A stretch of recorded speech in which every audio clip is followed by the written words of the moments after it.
Buenas tardes a todos.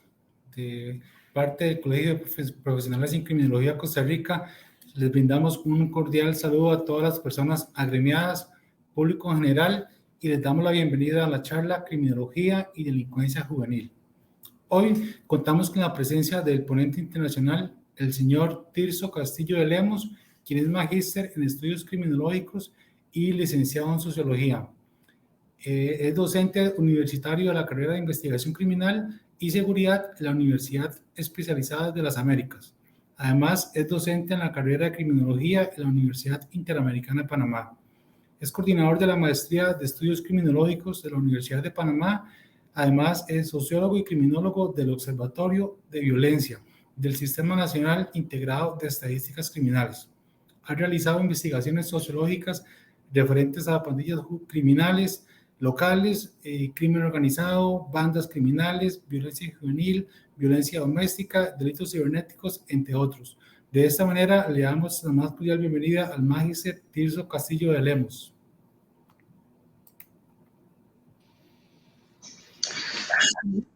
Buenas tardes, público, distinguidos colegas de Costa Rica, también de Panamá que han sido invitados. Para mí es un honor participar en esta presentación que les voy a hacer referente al tema que es de la criminología y la delincuencia juvenil. Hemos escogido este tema con el fin de mostrar el concepto que comprende la ciencia de la criminología y también que abarca en el estudio de la conducta criminal en el aspecto lo que es la delincuencia juvenil, que sabemos muy bien que el delincuente juvenil ha sido criminalizado en América Latina, ha sido satanizado el de achacarle la culpa de la violencia que afecta a los países de aquí de América Latina.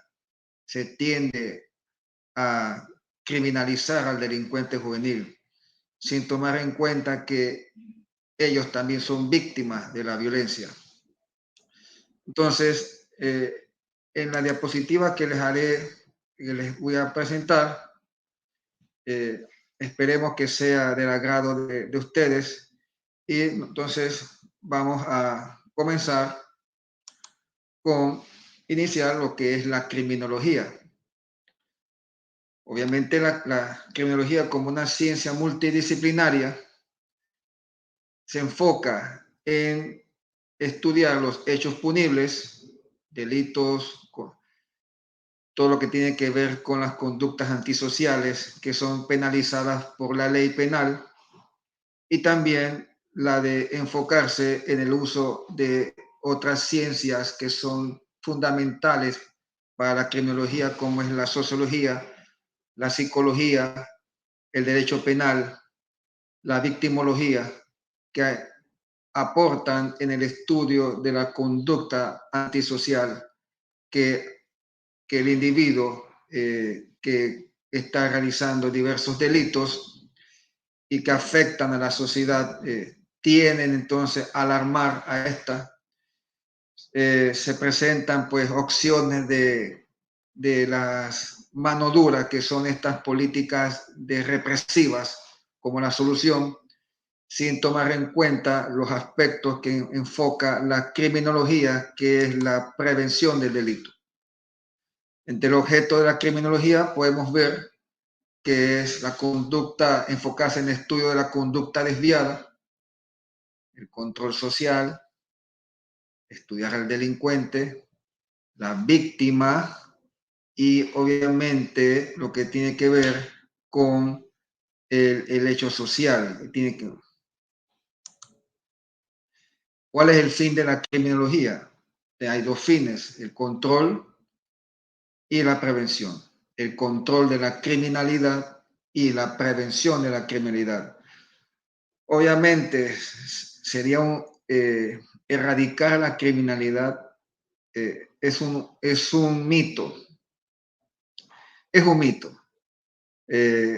Ningún país en ningún país en la región ha logrado erradicar la criminalidad. Eso es falso. Han podido controlarla, han controlado mantenerla a un nivel mínimo, que es lo más saludable, pero de erradicarla, eso sería prácticamente, suena utópico. La criminología es una ciencia interdisciplinaria. Necesita el aporte de otras ciencias, como les mencioné, como la sociología, la psicología, el derecho penal, la antropología, todo el campo de estudio de estas ciencias son fundamentales, aportan para el estudio de la conducta criminal. Todas estas ciencias, todas estas disciplinas entonces aportan a la criminología en lo que es para el estudio del delincuente y también del control social, que determinaría el de prevenir estas conductas criminales. Aquí podemos ver que los fines de la criminología sería prevenir la conducta antisocial o delictiva, apoyar con conocimientos a la política criminal y criminológica, que es importante que cada país disponga de una política criminal y una política criminológica. Precisamente en Panamá, hace ya 2 semanas, fue aprobada en la Asamblea Nacional la ley 739 que establece la política criminológica de la República de Panamá. Panamá no disponía de una política criminológica. Y eso pues fue una debilidad que tenía el Estado de no aplicar las estrategias necesarias para el control de la criminalidad, porque lo que aquí en Panamá se aplicaba eran medidas,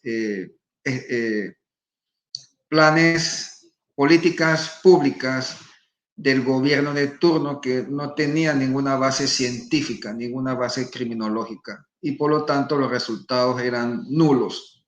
Ya con la política criminológica los resultados van a ser más exitosos, porque vamos a tener el aporte de la criminología en diseñar las estrategias que sean necesarias, no caer en las manos en estas políticas extremas que son, por ejemplo, la represiva, como la mano dura, la de criminalizar al delincuente juvenil, de criminalizar la pobreza, de criminalizar a los barrios marginales como los culpables de la violencia.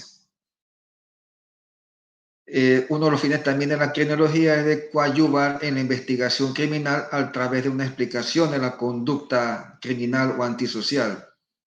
La criminología se nutre de investigaciones. El criminólogo es un investigador. Tiene que basarse en investigaciones para esclarecer cuáles son los factores que inciden en la conducta criminal. Cuáles son los factores que inciden en que haya violencia en un sector urbano o rural, porque la alta incidencia de delitos que afectan a una comunidad. Entonces, la criminología estudia cuáles son esos factores que inciden. En el ámbito penitenciario también incide en el tratamiento progresivo técnico, el de modernizar, el de reformar el sistema penitenciario que disponen los países. Lastimosamente, en los países de la región el sistema penitenciario es pésimo, es mediocre, los centros penitenciarios no se convierten en centros de rehabilitación, al contrario, se convierten en universidades del crimen, donde se forman pandillas, donde se controlan las pandillas, donde son centros de violencia, de corrupción. Hemos visto hechos lamentables en países de región donde ocurren motines sangrientos con gran cantidad de muertos producto de estas guerras entre pandillas. Esto ocurre cuando los países no han implementado una verdadera, un tratamiento penitenciario y que por su negligencia han permitido que los centros penitenciarios se conviertan en focos de violencia. Eso obviamente la criminología lo estudia y da entonces las herramientas necesarias para la prevención de que los centros penitenciarios, en vez de ser centros de rehabilitación, no se conviertan en instituciones criminales. Y también la criminología de proporcionar información para la individualización de la pena, que es también de suma importancia. Bien, entonces, si hablamos de la criminología, que es la ciencia que estudia la conducta antisocial, que estudia al delincuente, que es el individuo, que es el transgresor. Entonces, ¿qué es la delincuencia? ¿Qué es la delincuencia? Herrero define la delincuencia como el fenómeno social constituido por el conjunto de infracciones contra las normas fundamentales de convivencia producidas en un tiempo y lugar determinado. Hay dos tipos de delincuencia. Está la delincuencia menor y la delincuencia organizada. La delincuencia menor, que es comúnmente cometida por individuos teniendo como objetivo la comisión de un delito que puede ser desde una falta menor hasta una grave. Por ejemplo, delincuencia menor son los que son cometidos por delincuentes ocasionales, por delincuentes que se dedican a delitos menores, y hurto, robo. No tienen una organización, no tienen una planificación, viven del delito como una forma de subsistencia. En cambio, la delincuencia organizada es todo lo contrario. La delincuencia organizada sí se basa en delitos de alto impacto, tienen un objetivo, tienen una logística, tienen una estructura y están vinculadas al crimen organizado, que es lastimosamente este tipo de delincuencia es la que más afecta a los países aquí en la región. Todos los que se dedican a estos grupos criminales vinculados al crimen organizado, al narcotráfico, que es el principal motor de la violencia aquí en Centroamérica, en el Caribe, en sectores en algunos países de Sudamérica como Colombia, Venezuela, Brasil, Ecuador, que son muy afectados por la ola por el narcotráfico. Perú, que es un país productor de la coca, y México, que es donde están los poderosos carteles de la droga. Todas estas redes criminales que se dedican al narcotráfico y a delitos conexos como el tráfico de armas, la trata de personas y otros delitos que generan millones de dólares, al igual que la ola de violencia que afecta en América Latina y en otros países. También está la delincuencia de la delincuencia organizada, también podemos mencionar la delincuencia instrumental, la delincuencia expresiva, que son ejemplos de esta. Bien, de la delincuencia juvenil, ¿cuáles son los rasgos sobresalientes? Es la personalidad del protagonista. El protagonista, o sea, este joven que es el que es objeto de estudio, con el fin de estudiar su conducta para así entonces comprender pues cuáles son los factores que incidieron en esa desviación de este joven. La repercusión social que produce la violencia de estas pandillas de delincuentes juveniles, la que genera entonces estos estereotipos de ser los culpables de la violencia, de ser los responsables de la violencia, de que tienen que ser sujetos de represión por parte de la policía y de aumento de penas, y crea este estereotipo, crea este sesgo, el de satanizar pues al delincuente juvenil como el responsable de la violencia en América Latina. Bien, entonces, ¿qué es el delincuente juvenil? ¿Qué es el delincuente? Hay diversos estudios que se han realizado para comprender las conductas tipificadas de estas personas. Un análisis profundo de la etiología de la delincuencia juvenil nos indica que este es un fenómeno con frecuencia frecuente en sectores que son marginados. La culpa del delito debe ser respaldada por la sociedad. La violencia viene como una respuesta de algunos trastornos que afectan a este joven desde su juventud.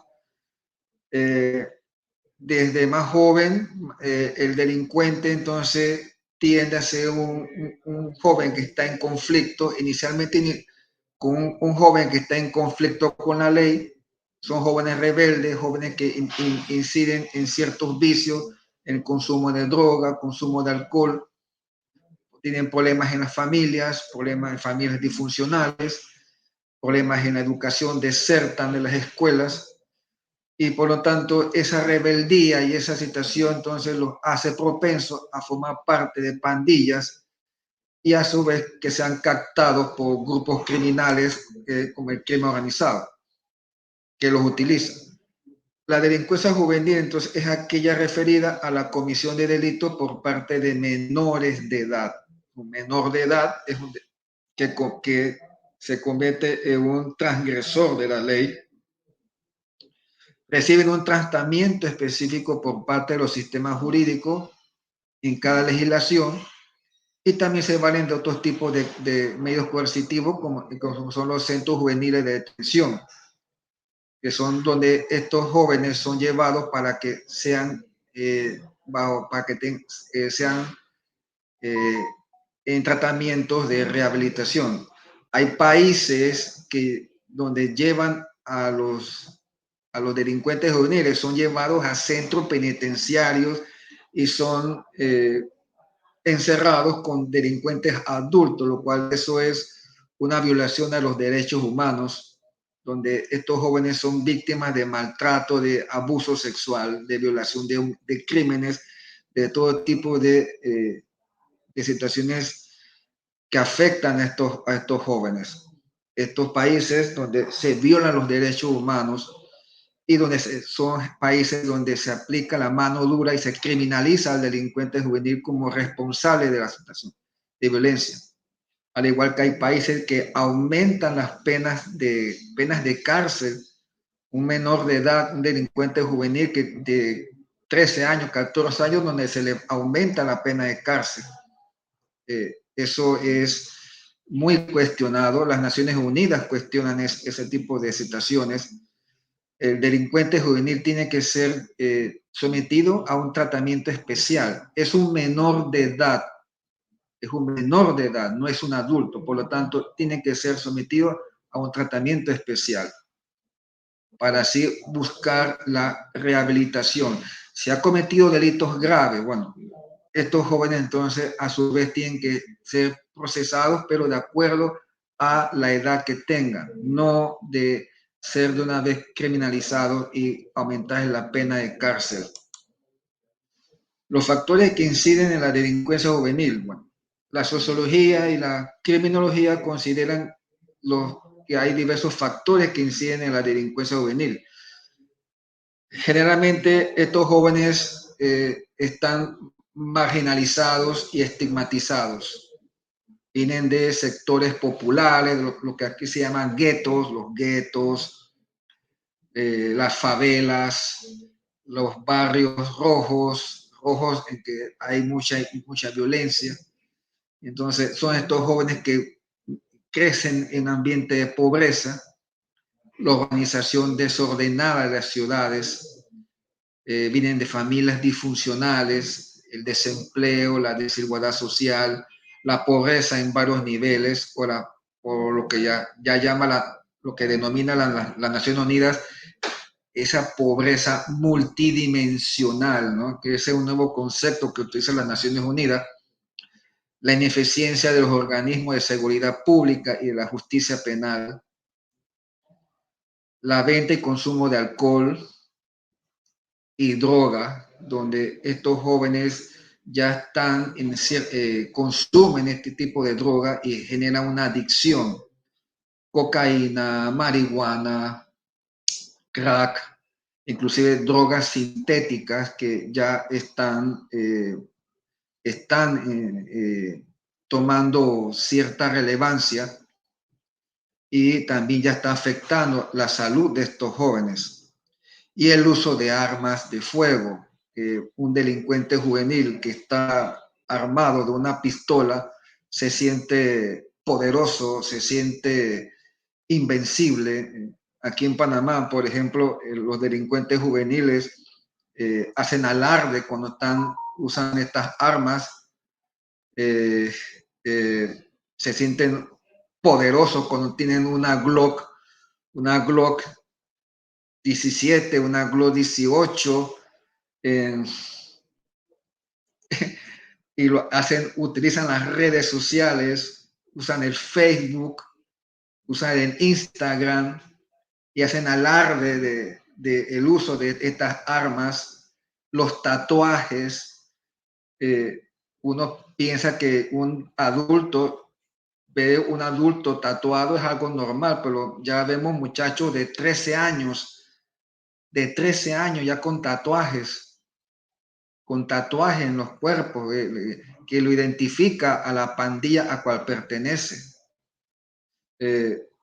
No únicamente las maras, bueno, ya las maras ya no se ponen tatuajes en todo el cuerpo, ya eso están evolucionando. Bueno, en otros países, y aquí el delincuente se pone un tatuaje como una forma de identificación a la pandilla a cual pertenece, o como la simbología que represente el tatuaje que utiliza, ¿no?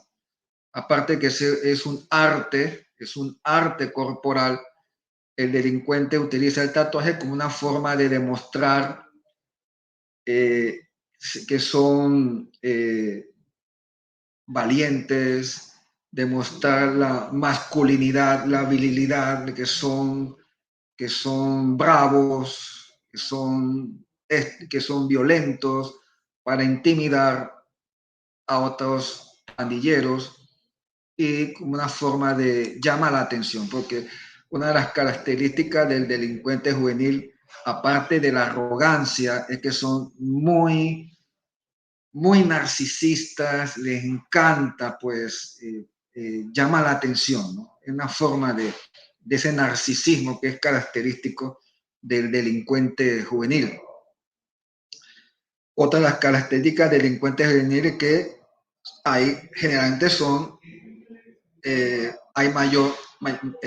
son varones, la mayoría. También hay muchachas, hay adolescentes que están en pandillas, pero generalmente los que participan en estos hechos violentos son varones.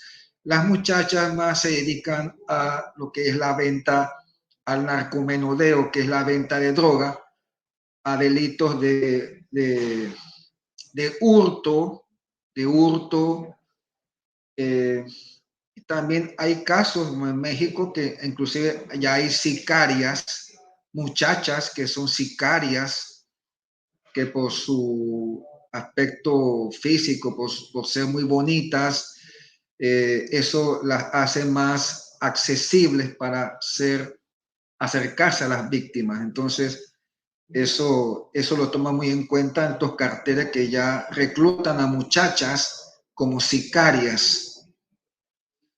Entre las habilidades hay estudios que corroboran la relación entre un bajo coeficiente intelectual y la delincuencia.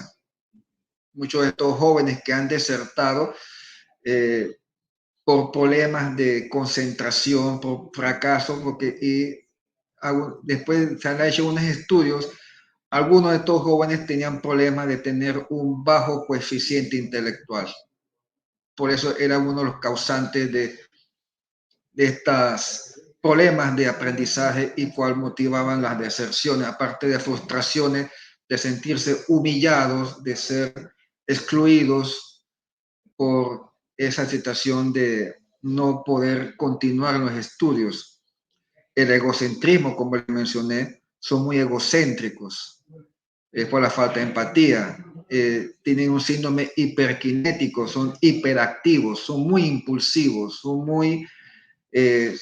impulsivos, y esa es una de las características que es fundamental en la pandilla, la impulsividad, que eso va junto con la agresividad de la clase social. Generalmente se asocia a las clases marginales, a los estratos bajos, pero eso no es del todo cierto, porque hay delincuentes juveniles que también vienen de la clase media, hay de clase media que participan en pandillas dedicadas a delitos como el robo de autos, el vandalismo, el robo residencial, sicariato,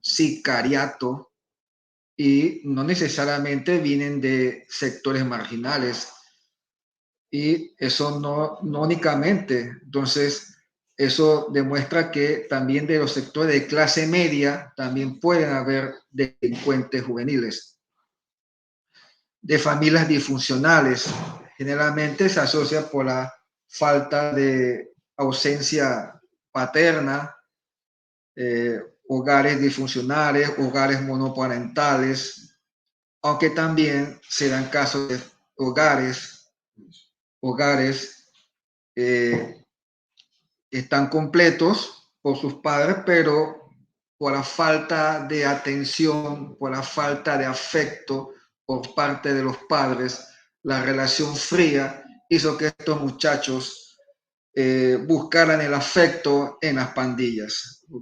Pueden tener una familia, pero si no se les da el afecto, si no se les da la atención, si no se les da el amor de padre, la atención, ese muchacho va a tener va a tener un desarrollo frío, una frustración, y eso entonces hace que busquen esa frustración, desahoguen esa frustración cometiendo delitos en otra familia, que es la pandilla. Entonces, la delincuencia juvenil hace referencia a los delitos cometidos por los menores de edad que están en conflicto con la ley. Señales de alarma que pueden indicar que un joven está en conflicto: están la crisis de raya incontroladas, acceso a armas blancas o de fuego, que tienen un gusto por el uso de las armas, llevar armas al colegio para hacer alardes, para estar amenazando a otros compañeros, inclusive a profesores.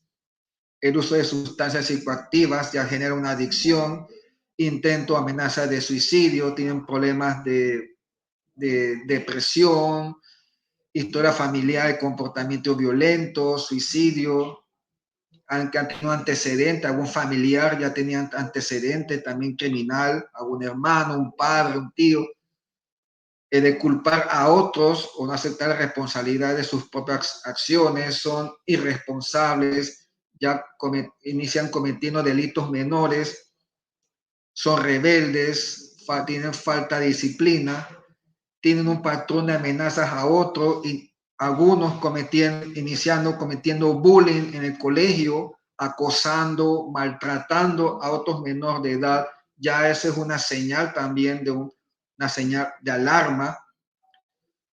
Ser víctima de abuso, de maltrato físico, ser víctimas de violencia doméstica, ser testigos de un delito también, eso los conlleva a cometer crímenes.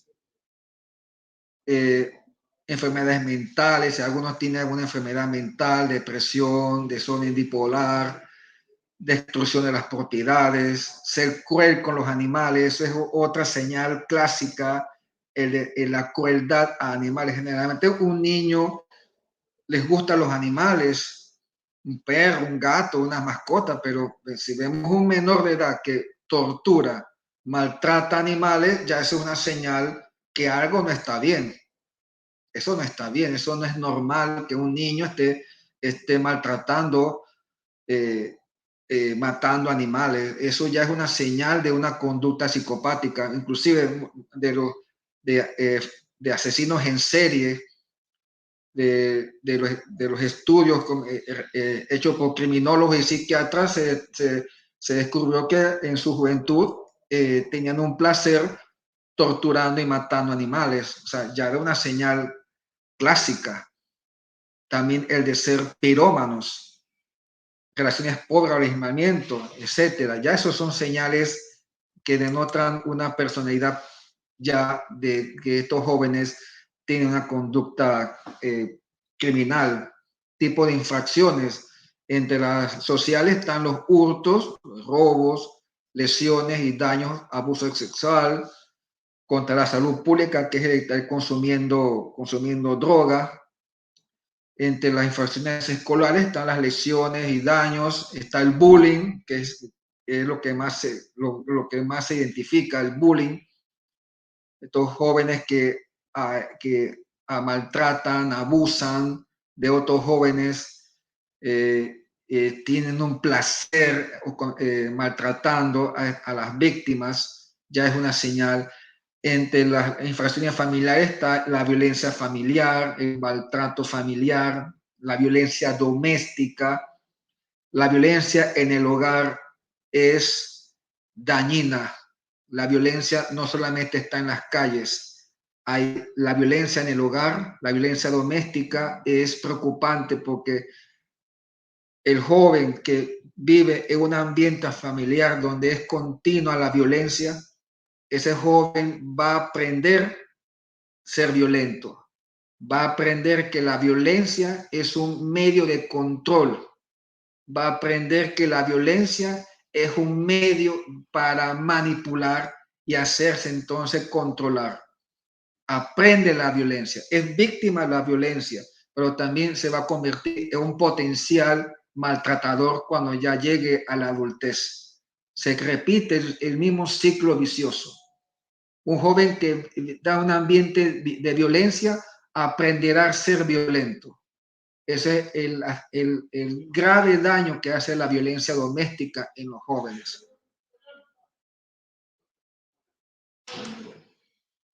Entre las causas de la delincuencia juvenil hay diversas teorías. Hay teorías sociológicas, teorías psicológicas que han fortalecido, que han aportado a la criminología.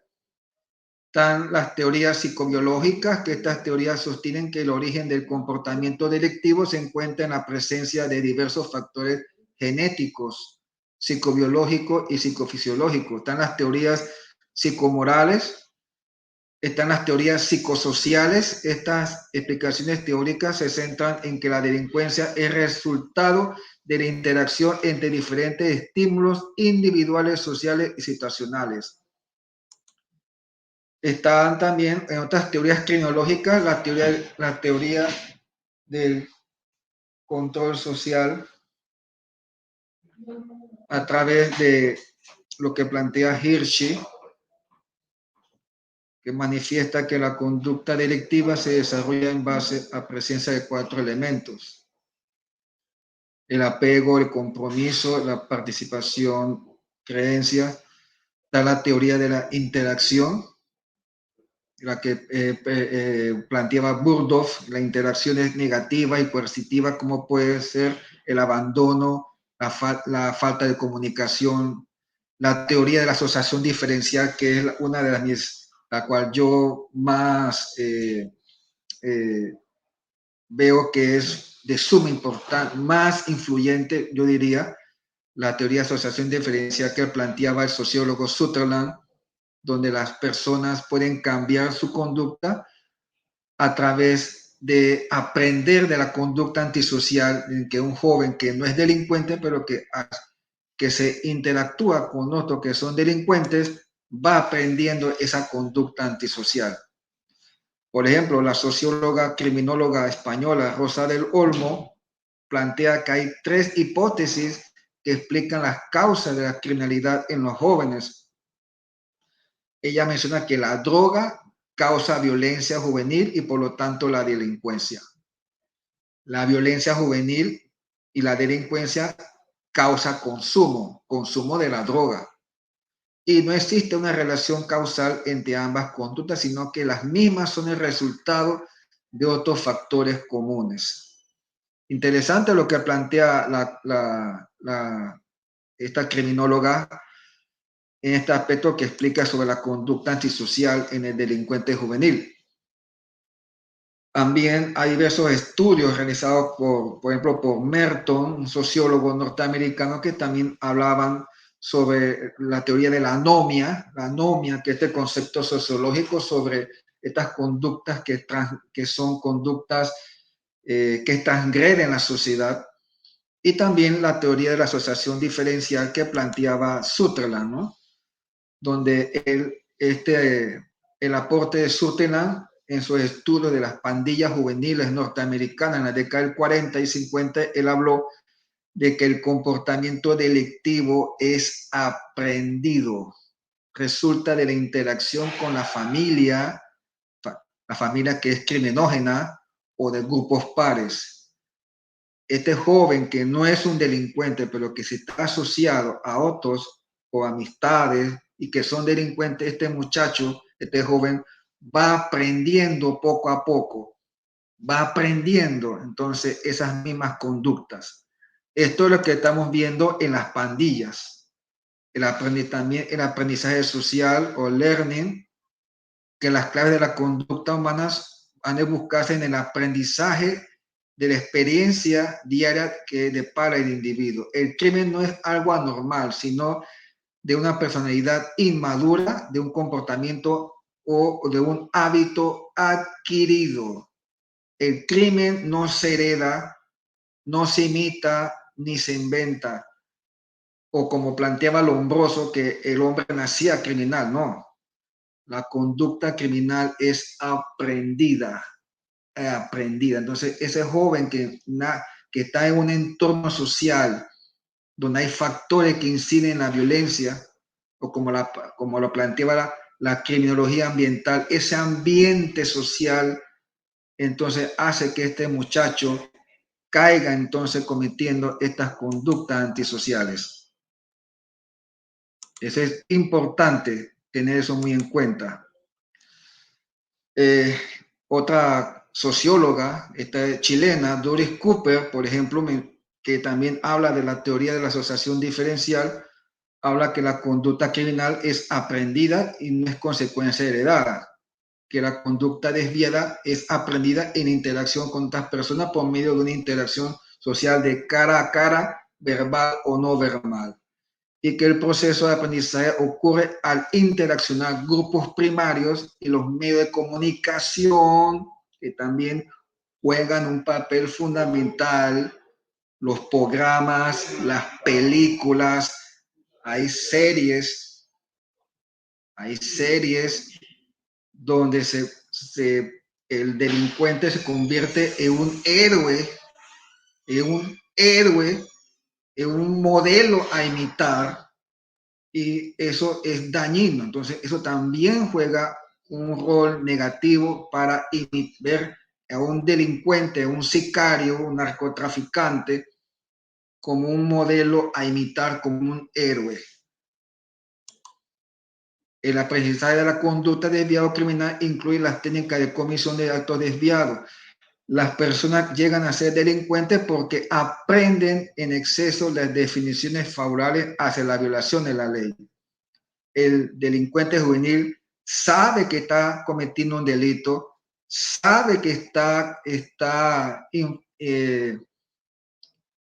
está violando la ley, pero él reta a la autoridad, él desafía a la autoridad, porque él se considera que él es un producto, él es una causa de esa misma sociedad que le dio la espalda, que lo ha marginado, que lo ha estigmatizado. Entonces él ve la conducta criminal como una forma de rechazo y de desafiar a esa autoridad.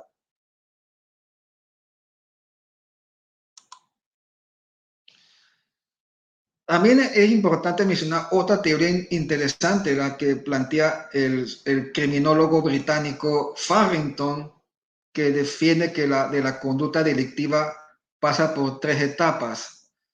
La primera, que está vinculada a la influencia que ejercen en el joven sus pares, o sea, similares a él, el cual es muy superior durante la adolescencia. La fase también de la consolidación de las pautas de la conducta delictiva debido al eficaz aprendizaje. Y la tercera etapa, que es la del abandono de la carrera criminal, lo cual sucede cuando el joven ya entra en una etapa adulta y por lo tanto puede generar un cambio de conducta ya que va unado a la madurez, el cual ya deja esa rebeldía, esa conducta desviada y entra en una etapa ya de no cometer delito. Bueno, generalmente aquí en nuestras regiones eso no ocurre. Los delincuentes desde que inician desde la delincuencia juvenil continúan ya en la adultez y ya es una evolución, participan en grupos criminales, generalmente en pandillas y después evolucionan en banda, porque son dos conceptos diferentes. Pueden iniciar en las pandillas que se basan en el control territorial, porque las pandillas controlan territorios. El pandillero controla un territorio. Las pandillas controlan territorios, donde ahí cometen hurto, robo, venta de droga, intimidan a la población. Pero cuando ya llegan a la adultez, ya entran a una nueva etapa, entonces de participar en bandas criminales.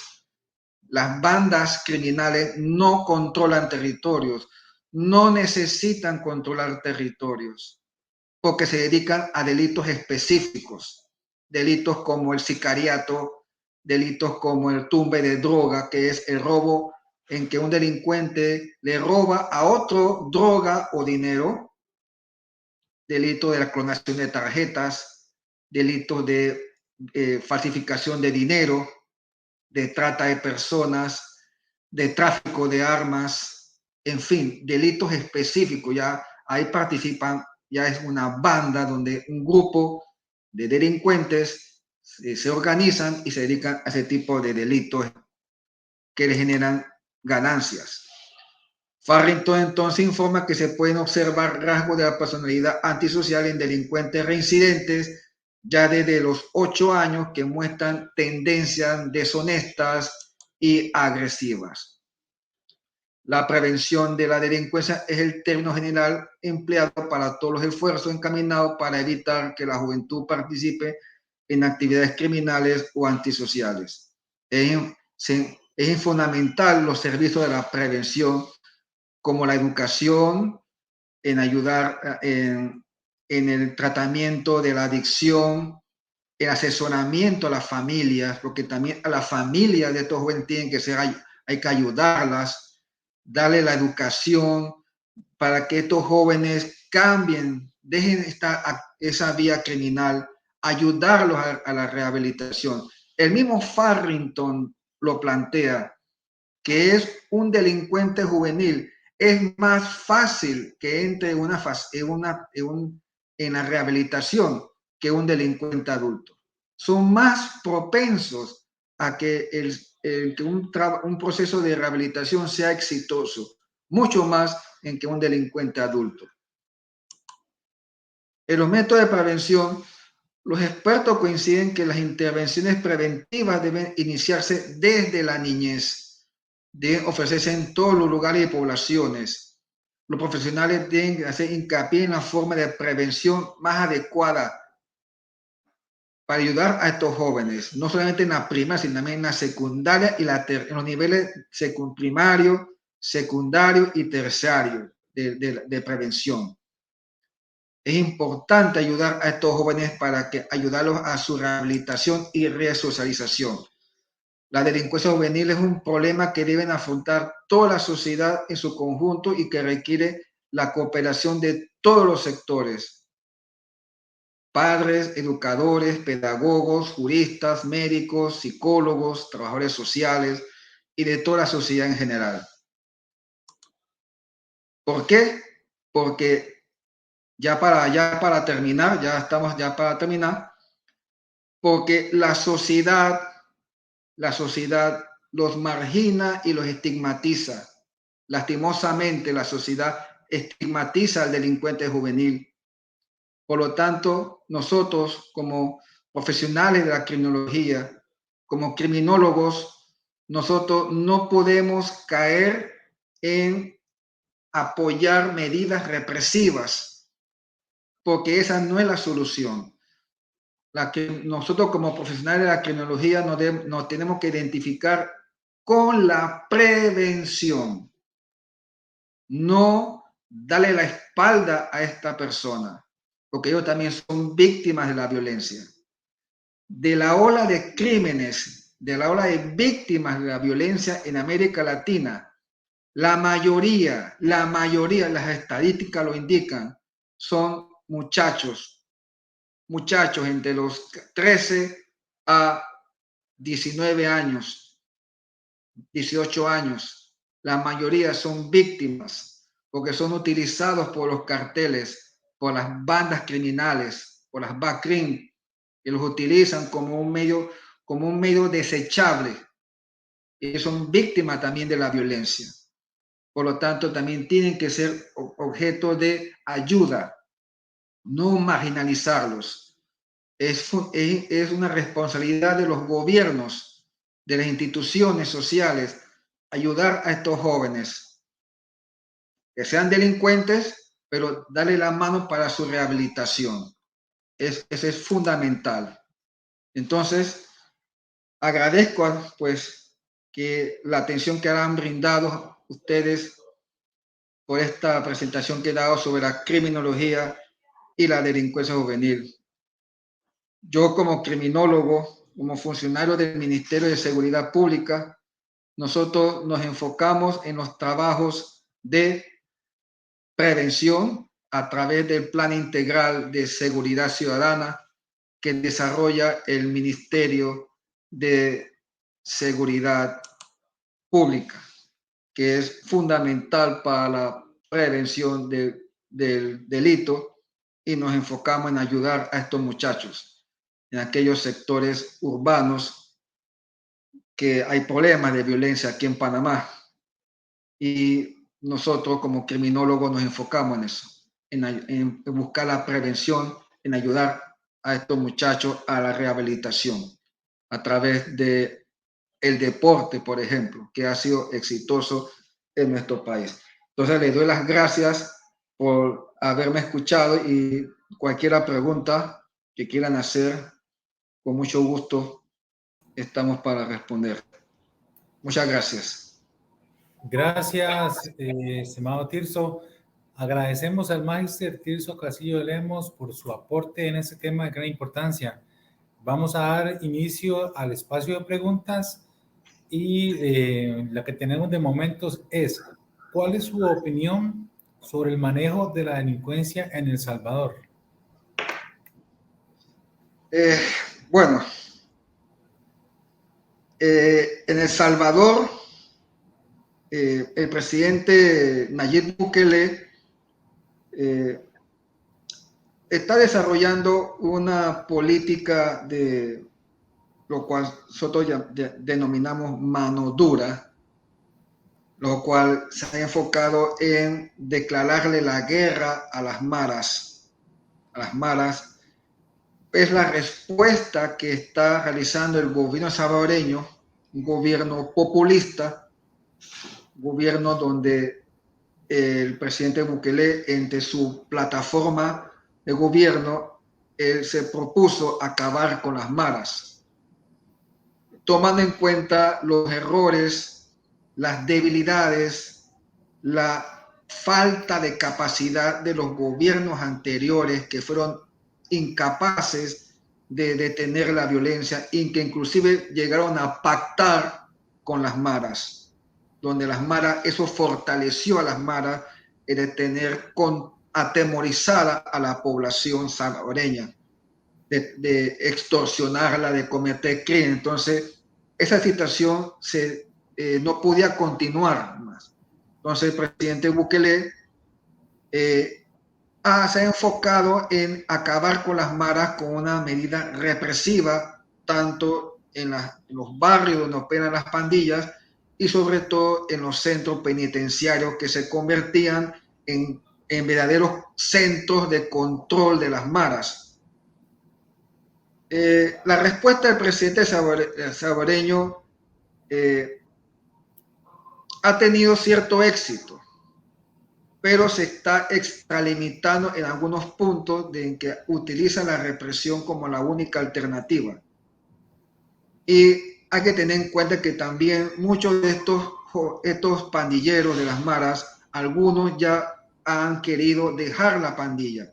Hay que tomar en cuenta que muchos de estos jóvenes eran obligados a formar parte de las pandillas, a no ser que eran sujetos de amenazas de muerte por parte de ellos y algunos familiares. Entonces, ellos también eran víctimas de esta violencia. Aquellos delincuentes mareros que estén dispuestos a dejar la violencia y a rehabilitarse, ahí entonces el gobierno salvadoreño tiene que darle las manos, tiene que darle el apoyo a estos jóvenes, el de quitarse los tatuajes, por ejemplo, o el de darle la oportunidad a una reinserción y romper ese estigma de que porque son mareros, son terroristas, son enemigos del país y que no hay ningún tipo de esperanza. Sí, tienen que ayudar a aquellos adolescentes que estaban ya iniciando las maras, ayudar a estos muchachos a rehabilitarse. Pero aquellos delincuentes adultos que se han dedicado toda su vida y que son reincidentes, bueno, ya ahí son responsables de delitos graves, ya el Estado salvadoreño se va a aplicarle todo el rigor de la ley. En eso el presidente Bukele ha sido claro. No va a haber ningún tipo de perdón, ningún tipo de perdón para estos delitos que han sido graves, porque las maras cometieron delitos gravísimos, crímenes horrendos que tenían aterrorizada a la población. Entonces también hay que tener en cuenta que el presidente Bukele, por su condición de ser un presidente populista, un presidente que tiene mucho carisma, es el presidente que tiene la mayor aceptación de la población. Eso hay que reconocerlo, que él es un presidente con mucho carisma y mucha aceptación en su país por el logro que está teniendo, el éxito que está teniendo, en que tuvo, salió el primer presidente que tuvo la osadía de enfrentarse a las maras y que le está dando resultados. Pero ojo, las maras no están derrotadas todavía. Las maras están siendo golpeadas y las maras pueden cambiar de estrategia. Ese es el problema. Hay que tener mucho cuidado porque el crimen organizado no se vence fácilmente. El crimen organizado siempre buscará una estrategia para contrarrestar la acción del gobierno. Está golpeada, pero no derrotada. Entonces, ahí el presidente Bukele tiene entonces que cambiar otro tipo de estrategia, no únicamente enfocarse en la represión, porque las maras también podrán responder de otra estrategia. Hay que tener mucho cuidado. Pero hay que reconocer que el presidente Bukele ha tenido el valor y la determinación de dar respuesta y de erradicar este programa, porque pareciera que las maras nunca iban a dejar. No iba a haber un gobierno que pudiera controlar o enfrentarse a las maras y ubicarlas. Con el crimen organizado desafía al Estado y es el que impone condiciones, entonces es un Estado fallido. Y eso es lo que estamos viendo en Honduras, en Guatemala, mismo México, Venezuela, países donde el crimen organizado ha tomado relevancia y poder a tal punto de desafiar al Estado. Eso, pues, hay que tener muy en cuenta eso, que la mano dura no es la solución única para controlar la criminalidad en estos países. Hay que saber utilizar la criminología y otros tipos de estrategias, no únicamente la represión. porque el crimen organizado también responderá con sus propias estrategias. Esta es una guerra. Esta es una guerra y el Estado tiene que ganar la guerra, pero inteligentemente, no impulsivamente, no impulsivamente. Gracias, Tirso. Coincido en el punto en que se trata de una situación que no debe ser tolerable, pero debe existir un equilibrio en cuanto a las partes que influyen a efectos de poder combatir la criminalidad, porque está demostrado también que la cero tolerancia no ha brindado los efectos que se han esperado, ¿verdad? En países que la han implementado. Sobre esta No, misma línea, la siguiente consulta es, ¿cuál es la relación o cuál es su opinión respecto al crimen organizado versus un Estado desorganizado? un Estado desorganizado es un Estado que está corrompido, es un Estado que está bajo, que ha sido penetrado por el crimen organizado. Un Estado desorganizado es que no aplica las estrategias necesarias de prevención. Es un Estado que no aplica las leyes necesarias para la protección de la ciudadanía, porque es un derecho inalienable de todo Estado el de proteger la seguridad de la población. Un Estado que es incapaz de brindarle la protección y la seguridad a la población es un Estado incapaz, un Estado fallido, es un Estado desorganizado, porque es incapaz de cumplir con ese derecho inalienable que la ciudadanía requiere. Asimismo como la salud es fundamental, también la seguridad ciudadana es fundamental.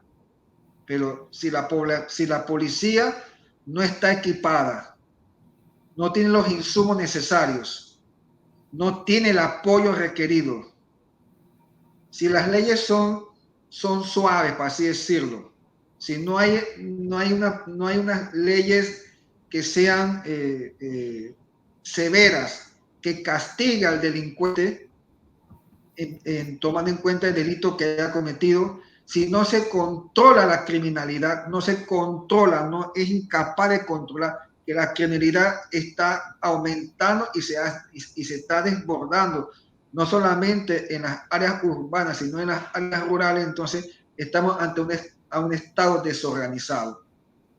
Y ante todo, si no aplica una política criminológica, ¿qué va a aplicar? Va a aplicar son medidas improvisadas, políticas públicas de gobierno de turno, mano dura, mano amiga, la Liga de la Justicia, Batman y Robin, todo tipo de políticas improvisadas, demagógicas, que no tienen una base científica criminológica, hacen entonces que durante el gobierno esté en su periodo, no aplicará las medidas de prevención y la criminalidad, en vez de estar controlada, está evolucionando y fortaleciéndose más y más y más. Y el Estado débil e incapaz, porque no ha aplicado una política criminológica necesaria. Nosotros, por ejemplo, ya lo vamos a implementar, una política criminológica, que es un logro del actual gobierno, del Ministerio de Seguridad, en apoyo con el apoyo del Instituto de Criminología de la Universidad de Panamá, porque ya vamos a tener las herramientas científicas para la prevención del delito. Eso es importante, que cada país tenga una política criminológica.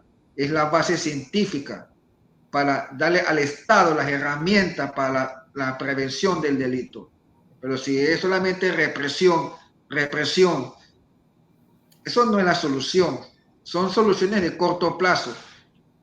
Lo importante son soluciones de largo plazo, para que la criminalidad esté controlada, no se convierta en un eterno problema, como estamos viendo aquí en América Latina. Precisamente Gobiernos eso. inoperantes, ineficientes, corruptos, que han sido víctimas del crimen organizado, porque el crimen organizado corrompe para su Tirso, beneficio. precisamente la siguiente pregunta va muy alineada en ese sentido. A raíz de la nueva aprobación de esta ley en Panamá, ¿cuál es la visión de política criminológica que van a implementar? Si nos puede resumir un poco o la esencia o el espíritu de la ley, como decía Montesquieu. La política criminológica tiene 7 ejes rectores. Se enfocan en la seguridad ciudadana, los derechos humanos, en la prevención, se enfocan también en lo que es la participación ciudadana, la tolerancia, porque eso es uno de los problemas, que cero tolerancia, ¿no? Ese fue un grave error, el cero tolerancia. Bueno, con la política criminológica sí se enfoca en eso. Tolerancia, respeto a los derechos humanos, participación ciudadana, seguridad humana, seguridad ciudadana.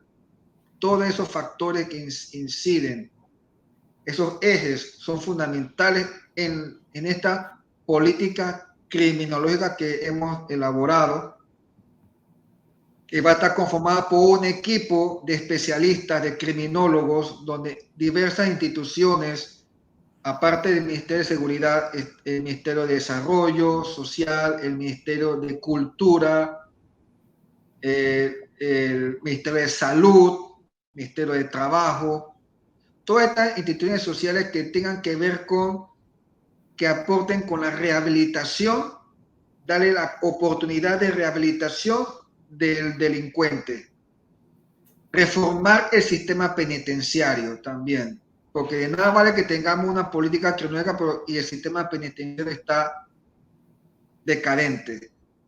Hacer que los centros penitenciarios tengan un equipo de especialistas, ya darle la relevancia al criminólogo. El criminólogo ya va a tener una participación clave aquí gracias a la política criminológica. Antes solamente eran psicólogos, abogados, trabajadores sociales. Claro, son especialistas idóneos, pero no había la participación de un criminólogo. Esa era una falencia. Ahora, aquí en Panamá, tenemos especialistas, tenemos criminólogos que estamos formando, y ahora todas las instituciones, todos los ministerios tienen que tener criminólogos. Ministerio de Educación tiene que tener criminólogos. Ministerio de Salud tiene que tener criminólogos. Ministerio de Desarrollo Social tiene que tener criminólogos. Porque todos estos ministerios, los criminólogos también aportarían en el estudio, en presentar propuestas para la rehabilitación, para la prevención del delito en las comunidades. Es fundamental. Ministerio de Salud, para controlar la adicción de drogas, de marihuana, de cocaína, cómo mitigar este problema, cómo hacer que el deporte se convierta en un factor de prevención, de rehabilitación. El deporte, por ejemplo, todo eso es darle oportunidad laboral a través de cursos e instituciones a estos jóvenes para que aprendan carreras técnicas y puedan entonces defenderse ya en un trabajo que les dé a ellos cierto beneficio y que los aleje de la criminalidad. El aporte de los criminólogos, o sea que aquí en Panamá ya los criminólogos van a tener una gran participación clave, y esto lo presenta la política criminológica. Ya no más políticas improvisadas que han hecho mucho daño a este país por 33 años. Han hecho mucho daño, que han sido solamente, han tenido unos logros muy pobres o mediocres, y que el problema continúa y evoluciona. De pequeñas pandillas que surgieron en la década del 90, ahora tenemos 155 pandillas a nivel nacional. Wow. Y pandillas vinculadas al crimen organizado. Bagdad, Calor, Pentágono, los GIFO, Frente 57, pandillas que están generalmente en las áreas urbanas o en el área metropolitana aquí en Panamá, la ciudad de Panamá, sector de San Miguelito, sector de Colón. O sea, cómo estas pandillas se han expandido y tantos gobiernos que ha habido y aplicaban políticas de prevención, entre comillas, y los resultados fueron nulos. Y vemos las consecuencias. Un país que tenga 450 homicidios por año, 500 homicidios por año, no, eso no puede ser. Un país que ya apenas va a tener 5 millones de habitantes y tenga 155 pandillas, es demasiado. Es un país que tiene demasiadas pandillas. Para un país pequeño, no puede ser. Eso es alarmante. Eso es alarmante. Totalmente de acuerdo. De hecho, la Organización Mundial de la Salud cataloga ese tipo de estadística como una pandemia.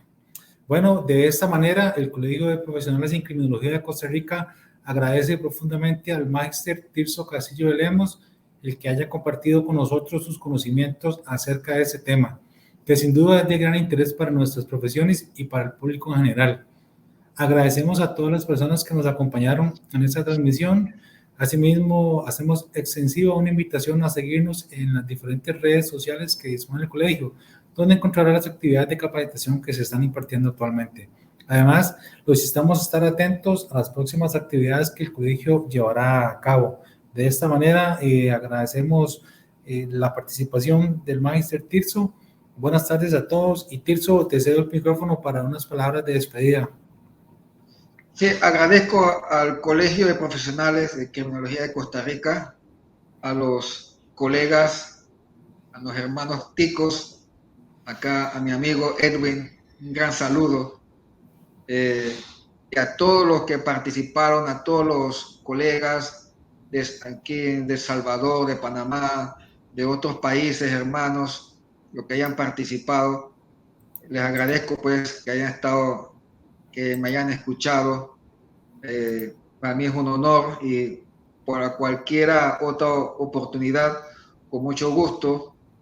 Para mí para mí será un honor aportar para todos, a los colegas, a los profesionales de la criminología o de ciencias que sean ciencias sociales, que también tengan bastante, que tengan su aporte para el estudio de la conducta criminal. Así que desde aquí, desde la sede del Ministerio de Seguridad Pública, aquí en Panamá, pues un saludo a todos. Muchas gracias a todos. Muchísimas gracias a todos nuevamente y muy buenas tardes. Buenas tardes. Saludos.